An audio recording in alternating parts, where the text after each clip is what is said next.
Two labor regulations implemented by the previous administration that caused quite a stir is now scrapped. While many perceive it as a hopeful path to rekindling conversation between union and government, some fear it is not the fundamental solution. Here's Lee Jeong-yeon with a closer look. In January of 2016, the former Park Geun-hye administration introduced two labor regulations.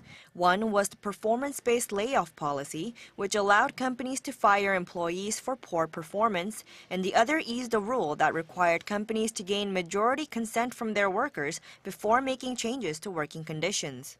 These regulations, however, were labeled as management-friendly or anti-labor, raising opposition from labor circles who said these regulations were just a way to make layoffs more justifiable and easier for employers.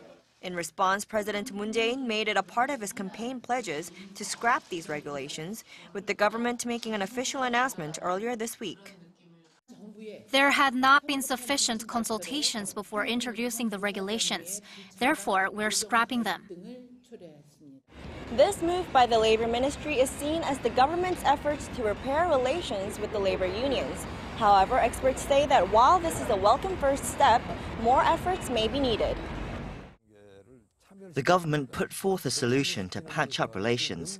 That's important, but the question that remains is, does it solve the fundamental problem of Korea's labor productivity that ranks one of the lowest among OECD countries?